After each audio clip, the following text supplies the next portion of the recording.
Hey ladies, Hey gentlemen, my name is Stephanie my name is Joseph. and we're from Permission to Be Wealthy. In today's discussion, we're going to talk about 6 conversations that couples should have about money. I happened to come across this GQ article that, lo and behold, Tiffany Aliche, the budgetnista, had contributed to, and I follow her on Instagram. I've been super inspired about what she's been doing for women, people of color in the personal finance space. And I thought it was interesting that Joseph and I could come on, talk about these 6 conversations, and give you our opinion and our spin on it. Awesome. But before we get started, if you're new to our channel is all about open and honest conversations couples should be having about money, building wealth, and giving yourself permission to be wealthy. Absolutely. So the 6 things, let's go ahead and get to them. They are, what are our goals? What do we agree on? What should we combine? What's our noodle budget? We like noodles over here, so that's exciting. We eat a lot of noodles. Yes. What can we automate? And do we need a financial planner? So those are the things that we're going to focus on. Joseph and I will give you bits of pieces of our opinion, and that's how we'll do today's video. Yeah, one thing to understand whenever we're having these conversations is Stephanie and I may not agree on all of these things, but if you're a couple or you're married, you'll know that you may not agree on every single thing, but you work and you have compromises, or you work together to come up with a better solution for the family. Yeah, absolutely. Absolutely, I agree. All right, so let's get started with the first one. What are our goals? So from a context standpoint, the part of the article talked a little bit about, do you want to save for retirement? Do you want to save for a down payment on a home? Are you saving for a car, kids' education, those types of things? And for us, I think we've been talking about goals since the beginning of our relationship, which has been really exciting. And those goals have modified over time. Joe, do you have a kind of a synopsis of what we're working towards? Well, I can say this. Whenever we first started, I've always been like the big idea person. Stephanie's always been the work, get things done person. And if you've watched our previous videos, we've kind of talked about that a bit. Yeah. But, you know, a lot of the things that we've tried to accomplish, we have looked at it from a perspective of what is so big and audacious that we may not be able to accomplish. But if we get even close to it, we are so far ahead of the rest of the world, if you will.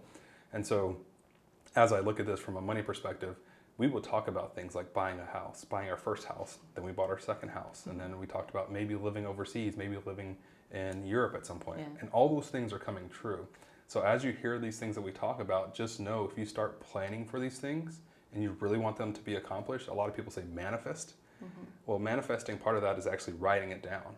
And then once you write it down and start having conversations with your significant other or yourself or family members, these things start to happen. So, you know, as we look at this particular thing, these dreams, the home, all that stuff, it was written down, it was a plan, we talked about it, and now these things are coming true. Yeah, I think even writing things down has given us discipline.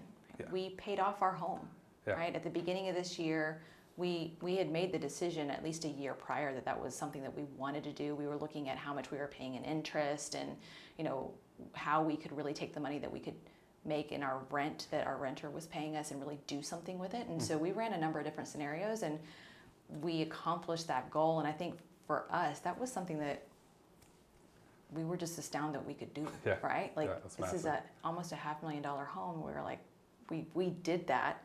And I think it really gave us a boost of confidence. So that was pretty awesome. Even though when we did it, we kind of like 2 months later, we're like, should we have done that, right? And I posted about that a while back as well.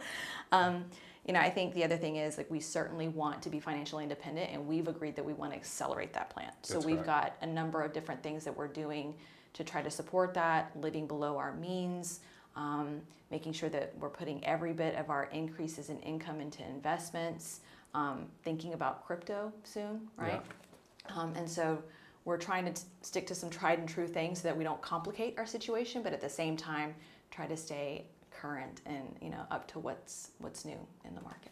Yeah, so what I think will be good as we go through this stuff is kind of giving people, those of you who are watching, giving you an idea of what we've actually done, what we've accomplished, our shortcomings, what our plans are, so that you can see what real life looks like for a couple, right? Because I think a lot of people who do these type of videos, they do a good job of telling you what's going on, but sometimes it's very surface level, and we want to try to be as real as possible. Like we're having a gin and tonic right now. You'll probably see us have a lot of drinks on this show, and I'm not condoning anybody to go drink if you're sober, right? But we enjoy a good drink, especially on a Friday night for us. Yeah. So Steph, you want to kind of go through some more of this what our goals are, so people can get Yeah. an idea of furthering what our goals are, and Yeah. obviously those of you who are watching, you can comment down below what your financial goals are as well. Absolutely. So we originally wrote down a goal of being able to build our net worth specifically in our investments to $1.8 million. And our goal was to get to that by 2024. As we even wrote that down, we've really been trying to accelerate even that plan, right? I think, again, this goes back to putting a goal on paper and really making it a tangible goal was step number one. And then the competitive nature in both of us, I think, really just kept saying, all right, what can we do to do things differently? And even at that, when we first started, we didn't have our projection done completely correctly, right? Luckily for us, I'm super conservative in how we do our projections. So I was using an 8% year over year assumption whenever we ran through all of our scenarios. And I really underestimated what we could save and invest. So fortunate for us, this year we had a goal of saving $200,000 and putting that into investments. We revised that goal in August to $325,000. And so far we're at $353,000, which is... It's mind-blowing. Yeah, I mean, it's the first year we really put it on paper and stayed diligent to it. But I'm really excited about what we've been able to accomplish. Yeah, it's, by the way, first off, congrats to my wife, to our household. It's whenever you hit goals, you should celebrate those things for yourself, for other people to see, so that people can get motivated. Those of you who are not motivated by this type of stuff, we hope that you learn to support other people on what they're trying to accomplish, because it's really awesome whenever everybody's on the same page trying to accomplish a massive goal for themselves and to make the world a better place. So you talked about our plans, financial plans as far as investing. A couple of things that I want to hit on here is, one, we're debt free. That was a big one that we did last year. We had student loans. My student loans were a lot larger than Stephanie's. I went and got my master's in education, so I have that. And so we had to pay that off. So that was about $40,000 of debt that we covered, I guess, from student loans. And then moving forward, Steph, I don't know if you want to talk about the part where moving on to your next chapter. Is that you have that written down here? I don't know if that's something you want to discuss now or for the world to hear. I think in the plan, right, the idea is that I will have the option, right, to be work optional if we choose to when we hit our goal, right, our FI goal. And that's a real thing. We've had kids and we have 2 little boys, and they're not going to be this little forever. And I love being a mom and watching their smiles and their energy, and it's exhausting, don't get me wrong, but they're not going to be at this age forever, and I don't want to miss out on that, and I work too hard to miss out on that. And so whether it's a different kind of role, at my current company, which, we're talking about that already, or at some point in time saying, I want to spend more time with the family and I will have that option. I have those options, and so it gives me a lot of peace, and quite frankly, a lot more, confidence going into my day-to-day life at work as a corporate professional. Awesome. Yeah. So, as Stephanie talks about that, talks about our boys, which we have written down here, a couple of the things that we want to talk about is our goals in starting businesses. All right, I've been an entrepreneur. I've been running my business since like 2014, and it's helped us reach a lot of our goals as well, right? Supporting one another in this. And Stefanie is also branching out into helping more women become more financially literate. Not saying that a lot of women aren't, but a lot of women do run the households, right? And they do control the money, or maybe they don't, but they should, because if the male is working, not saying that women don't work. I want to be very clear on that, because my wife obviously is a boss. So you want to make sure, Stephanie's wanting to make sure that women have access to information so that they can go help set these goals with their husbands or with their spouses or whoever they're married to, so that they have that knowledge and can further their own plot, if you will, to make their lives better. Yeah, I mean, I think having the ability to manage money, build wealth, obviously boosts your confidence, gives you options, gives you true autonomy and agency to have choices. It gives you the opportunity, obviously, to provide for your family, and having anything happen to either Joe or I, right? we ultimately want to make sure that our boys and our family and each other can be taken care of, Correct. right? Yeah. And single mothers, women who are in relationships that, are flourishing and great, women that are in relationships that are not that great, right? You have to be able to manage your money, and you have to be able to, manage it with, the ability of being able to just hold on your own. And I think for a number of women, it's something that we don't talk about. Yeah. And I've been fortunate to have some really awesome conversations just candidly with girlfriends.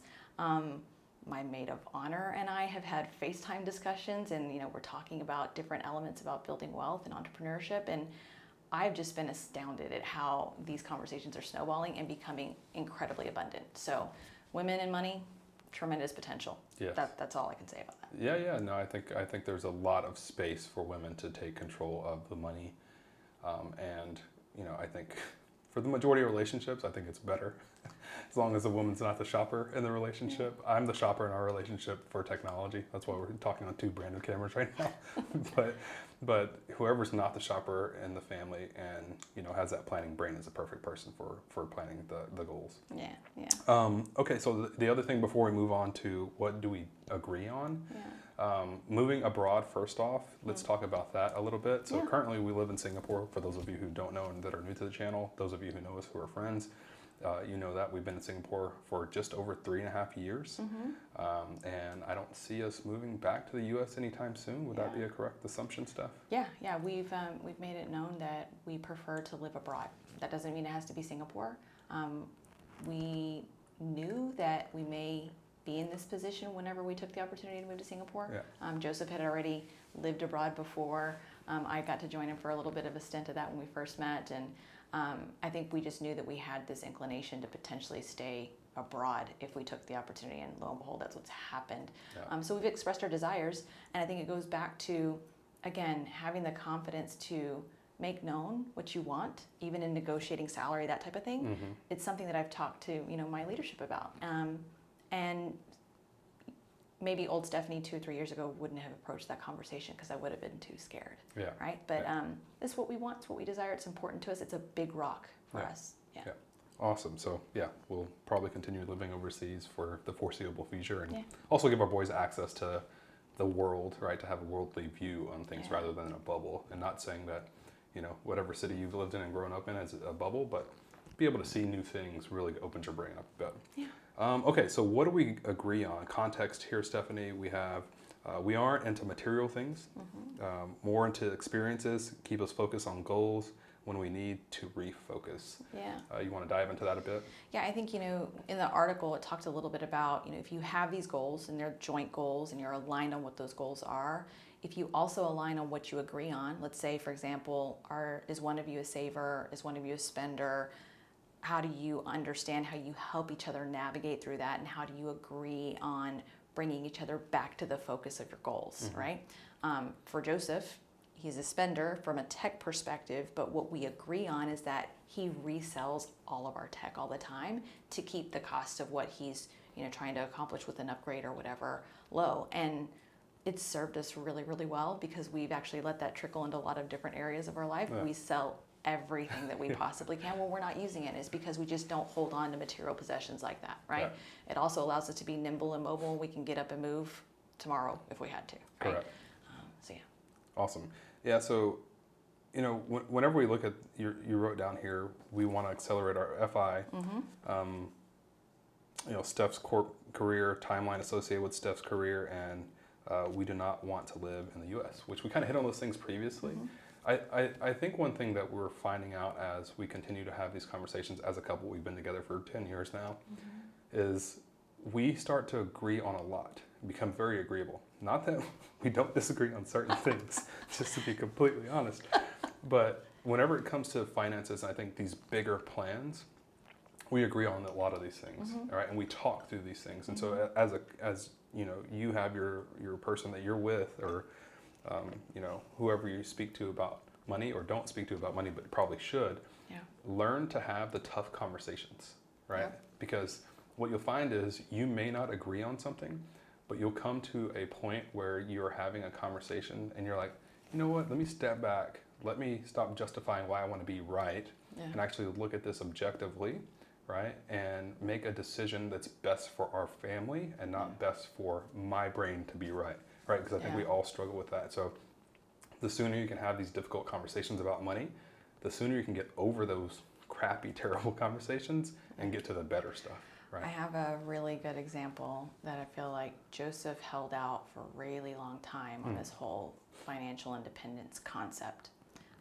And we had been following our rich journey for a long time. Like he would tell me, hey, you know, Christina and Amon released this video. You should take a look at it. And I might not, right? And this was like mostly not 4 to 5 years of that, right? Or concepts of 5, right?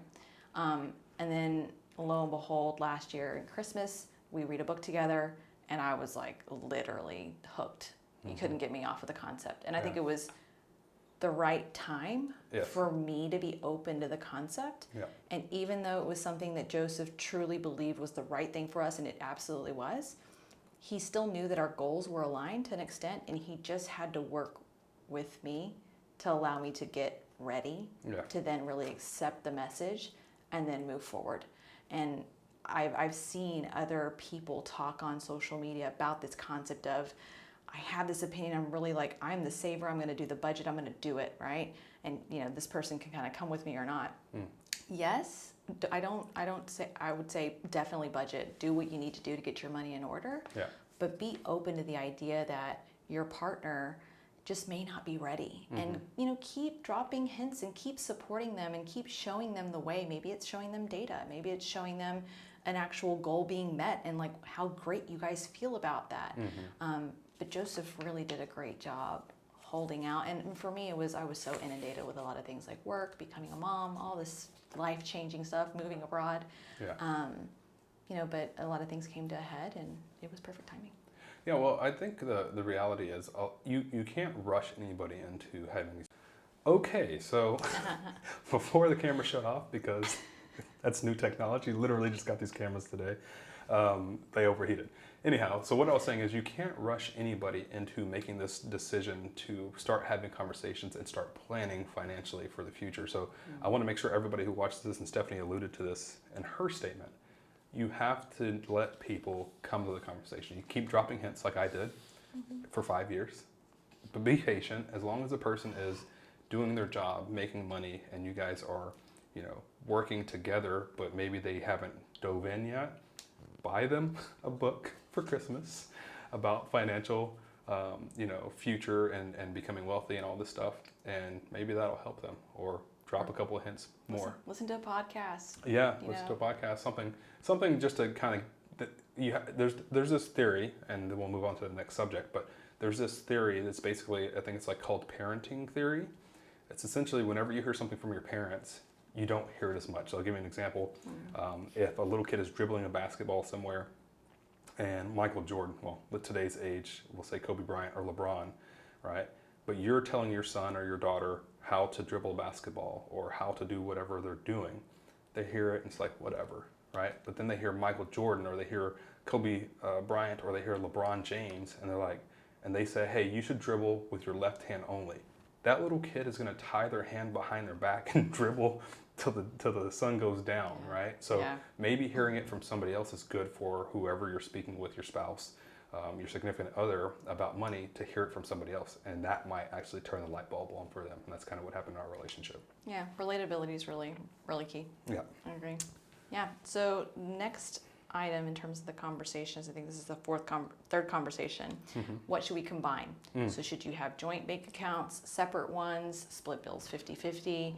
There is no right answer to this one. And for every couple, it could range from everything is completely separate, everything is completely combined, you can have a prenup, you decide what works for you. Yeah. For Joseph and I, and he alluded to this earlier, you know, in his mind, he's the spender, right? And to make him comfortable, he feels as if the things that we're going to save and the money that he's going to contribute to what we agree he contributes to, especially to our investments, he just passes it all over to me to handle it, right? Every bit of it. Now, he does have his own bank account and his own business, and I have my own as well. We have our investments together. but that works for us. And, you know, for at the beginning of our relationship, I think we did a little bit of splitting, or you take this bill, I'll take this bill. And at the end of the day, it really revolved around trust. We were transparent about what we were making, and there wasn't, you know, hidden figures over here and that type of thing. Joseph can talk a little bit as well about when he came back to the U.S. and what his financial situation was like. Yeah. And it kind of reverts back to how we supported each other. Yeah, no, I can tell you I was absolutely dirt broke whenever I came back from Europe. I'm just going to be completely honest, right? Because I think that's part of the conversations, is being as open and honest as you can. When I came back from Europe, I lived life to the fullest when I was in Europe, right? I sold everything, went to Europe. Stefanie came and saw me. We had a wonderful time. And so when I came back, I had no money.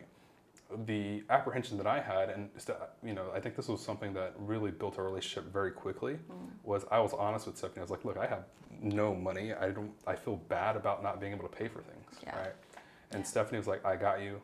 We'll get through this. If this relationship's meant to be, we'll take care of that, right? And now, I still remember, was it 2 Christmases ago?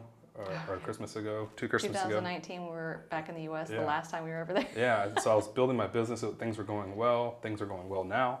And, you know, just to be, again, open and honest with people, I wrote a check to Stefanie for $32,000 at Christmas, right? And that was not on top of the other money that I send every single month to Stefanie, which sounds weird. We live in the same house.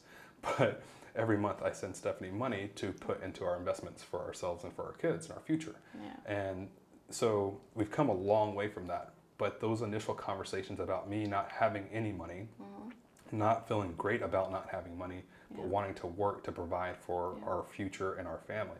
And so those of you who do have that apprehension because you don't make a lot of money right now, but you do want to be great and you're working to be great, don't feel so bad about it. It is, have a little bit of apprehension for yourself so that you're driven. It's motivation, a foundation to be driven, but don't feel bad because you know what you're trying to accomplish, and just keep pushing yourself to get there, because eventually you'll get to where we are and probably way beyond, right? Especially if you're younger. Yeah, I mean, I even remember the conversation around, like, Joseph was like, I completely screwed up my credit by making the decision to move abroad. Like, it was just not understanding what that meant and how he may have been able to take steps to maintain his credit while he was away, right? So, you know, and now, like he mentioned, things have completely turned around, but at the end of the day, it came down to honesty, a lot of transparency, trust. For us, we loved each other tremendously, and we were really committed. So I think, you know, for those of you who are out there, and I'll just hit on this point one more time, right, from a personal perspective stuff, you know, deep personal perspective is, I would even think that people were thinking about me being broke, which is crazy. Like, people don't give a crap what's going on in your life. Like, really, most people don't, right? And the people who do are nosy and have nothing else to do. But the majority of people don't care. The only person that should care is the person that you're living with, married to, or whatever relationship you have with that person. It's, you know, a deep relationship. You should have that conversation with them, and then you together, right, build what you're trying to build, and everybody else should not matter in those conversations or that relationship. Yeah, no, totally agree. So, joint, separate, a hybrid version of all of that. For us, we're in a very hybrid, you know, version of the way that we manage our money and the way that we support each other. Yeah, you do your thing, right? Absolutely. I think that's really important for people to understand. Do your own research and decide what works for you as far as your money. And modify along the way, right? Like, just because you make one decision today doesn't mean that you can't change it 60 days from now, 5 years from now. You know, everybody that comes into the idea of learning about investing and what you can do with wealth and building wealth is like, oh, I wish I did this like when I was 5 years old. Everyone says that they wish they did it earlier, but the reality is the best time to start is now. And making progress, any bit of progress, big, little, small, slow-fi, whatever you want to call it, right, is better than doing nothing. Absolutely. Awesome. So next one is, what is our noodle budget? We love ramen noodles over here. So I want to say something really quick. Stefanie mentioned this, and I was like, what is a noodle budget? Because I'd never heard of that before, right? I've heard of beans and rice maybe, right? But yeah, beans, rice, and water, but I've never heard of noodles. So if you want to explain what a noodle budget is for everybody that's watching this. Yeah, so noodle budget is, it kind of goes back to the whole emergency fund concept, right? But you need to understand what your expenses are in order for you to really build out your noodle budget. And let's say you need to really scale back because you lost a stream of income, you had to take time away because of a health issue, all sorts of things can happen. And I've mentioned this in other videos, but COVID absolutely created a situation and a clear example that having an emergency fund is really, really important. And by having a noodle budget, which is if you had to really prioritize the critical things, what would that be? That's your noodle budget. You can then build your emergency fund based off of that. So if you're just now starting off with an emergency fund, start off with what your noodle budget is. For us, our noodle budget's really probably around $3,000 to $4,000, but we consider our noodle budget as our all-in budget because I am super conservative. That's one. Yeah. So let's say $6,000 is our budget. If you're starting off from scratch right now, get to 1 month of an emergency fund. I think on average in the U.S., people have less than $500. Yeah, between $500 and $700. $500 and $700, right, in a savings account. So by having at least 1 month's worth of expenses really helps you. Once you hit that goal, aspire to get to 3 months of living expenses. And if you really want to be safe, especially if you don't have a stable job, 6 months of living expenses is what financial planners typically advise in terms of having cash set aside for real emergencies in the case that something unforeseen happens. Yeah, so I'll say this, going back to being broke Joseph, there are a lot of people out there that are in different scenarios. And so saving that 1 month of expenses will cause you to think a lot differently because you're going to start thinking about the things that you can cut out. You're going to start looking also at the jobs that you can take in order to build that up, because what you don't want to happen is if you have a car and the transmission goes out, or something happens and your water heater goes out if you live in a house, right? You own a house, or a kid gets sick. A kid gets sick and you've got these medical bills, right? You have all these things that can potentially happen. And so what you want to do is you want to mitigate the risk, right? Cut the risk as much as you possibly can by making as much money as you can in, a month, 2 months, and just busting your butt and taking time away from family if you have to do that. So that if something does happen, you have the money to cover those things. And I know it sounds very grim and very ugly to say that, right? It's like an ugly thing to discuss, but you have to have these conversations in order to get to those things, because most people will never have these conversations. You may not ever have the conversation with somebody else, but we hope that through being honest about this, sometimes you need tough love in order to go do this and, to get up off your butt and go do the work that you need to do, mow some lawns, clean some houses, whatever that is, to get yourself set up so that if something were to happen, if nothing ever happens, that's an insurance policy, quote unquote insurance policy, that you have in your back pocket to maybe, if you start making more money, to go do something fun with it, right? So just think about it that way. And I'm not saying in a year, I'm saying like 5 years, whenever you've made a lot more money, and that emergency fund seems small, right? But for those of you who are maybe in a struggling position, find ways to make more money. And, we've all seen the movies, and we've all watched where the mom had to work a night shift, right, to catch up, even after working her normal day job. It's possible, and it's going to suck, but sometimes those are the things you have to do. And, I've worked at 2, 3, 4, 5 o'clock in the morning, worked all-nighters, and did what I had to do for our family and our business, and it'll make you feel better once you get to the other side of where things are. Absolutely. I think the other thing about an emergency fund, it's super critical whenever you have a goal of trying to get out of debt, is an emergency fund is one of the areas that can really help you not have to rely on debt in the case that you have an emergency that comes up. So it's one of those cyclical things that could happen if you don't have an emergency fund. Something comes up, you then have to open a credit card and put something on a high interest credit card, and the cycle continues. So emergency fund, if you haven't looked into it, I would highly recommend it. It's definitely one of the first steps that me as a money coach advises to my clients. Yeah, awesome.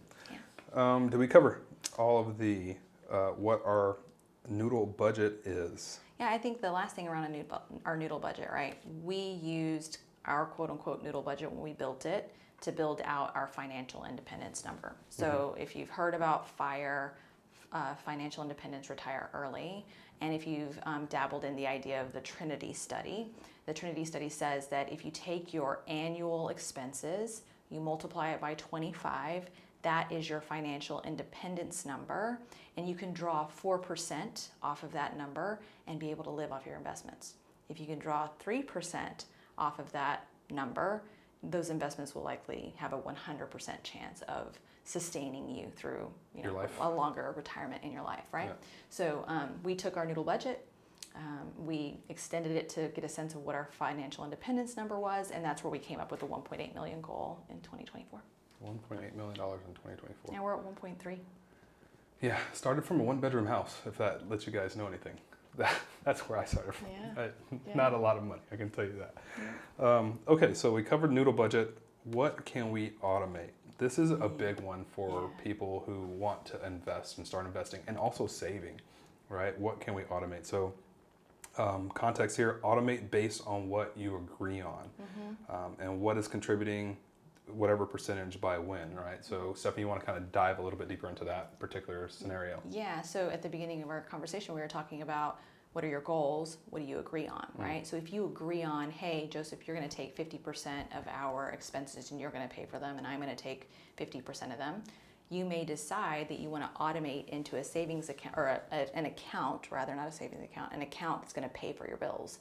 And each of you is going to contribute 50-50 into that. You automate it so that there's no if, and, or but. Did Joseph put the 50% in, and did Stefanie put the 50% in? Yeah. It's the worst, Saturday morning breakfast conversation to be like, did you make that transfer? Like, who wants to have that conversation? I bought another camera. Exactly. Yeah.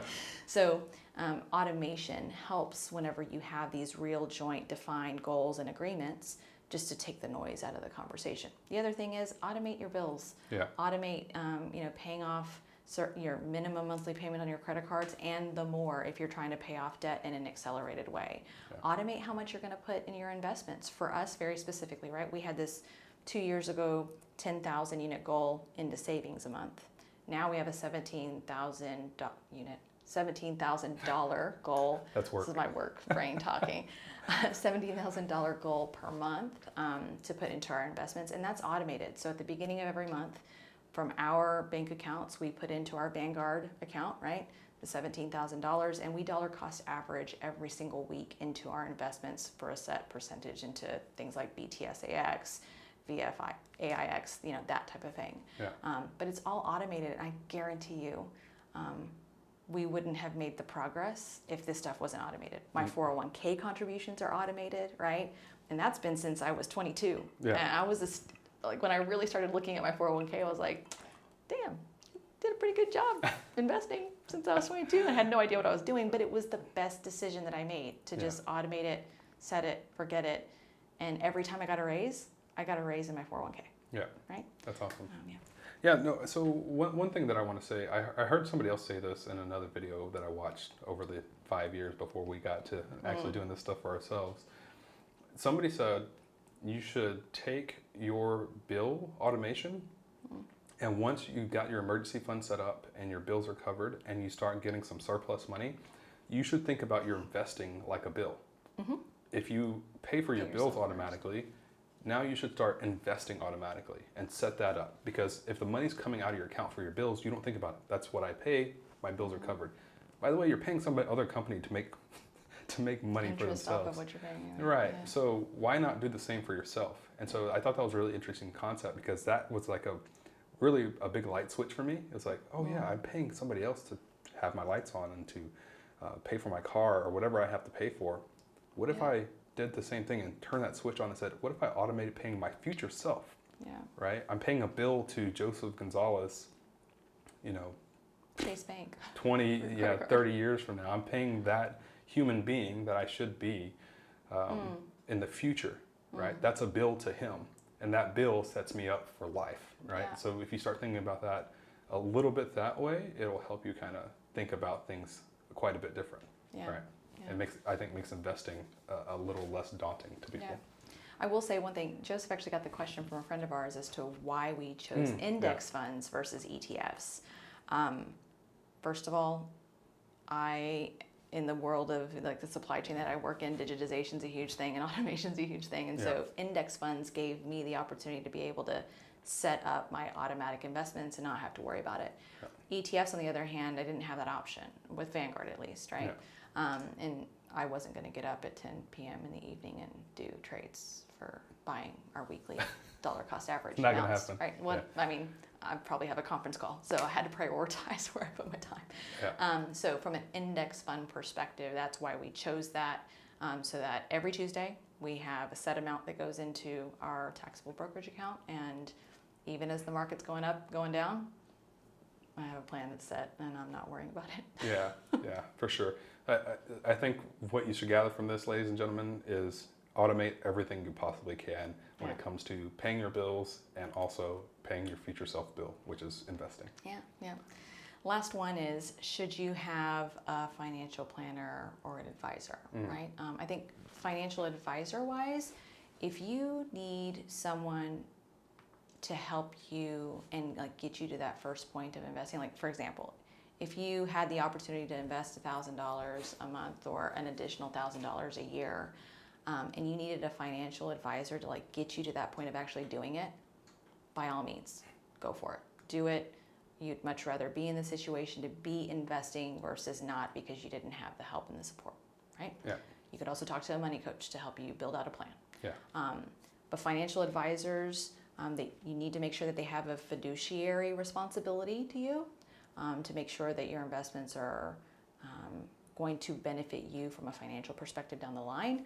But there are fees associated to working with an advisor, right? So just be aware and understand what comes as a cost for that service, right? Yeah.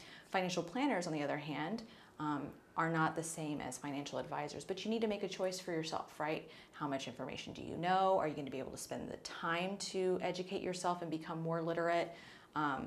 Joseph can tell you, I mean, he's amassed a ton of knowledge on, I don't even know how many topics and concepts in the last 5-6 years, even when he went to Spain, right? That was kind of what he was doing. He was really trying to spend time and think deep and learn about business and, all sorts of stuff. But if you spend time learning about financial literacy, follow the right people on Instagram, listen to a podcast while you're commuting to work, read a book, whatever medium format that you need to gain knowledge about financial literacy, building wealth, investing, saving, all those things, absolutely do it. For us, I'm fortunate that I love data and spreadsheet. And once I get hooked on something, I'm 1,000,000% all in, right? So we don't have a financial advisor. We don't have a financial planner. We have me. Yeah. And, that's how we do it. Yeah. Well, awesome. So ladies and gentlemen, we hope you enjoyed these topics that we discussed this evening. If you did, if you enjoyed the video, be sure to give it a like. Make sure you subscribe. And we're working on our tagline here. So bear with us as we work with this. So if you do subscribe to the channel, we hope that you do make today the day you give yourself permission to be wealthy. Yeah, give yourself permission to be wealthy. Thanks, ladies and gentlemen. We'll see you in the next one. Have a good one.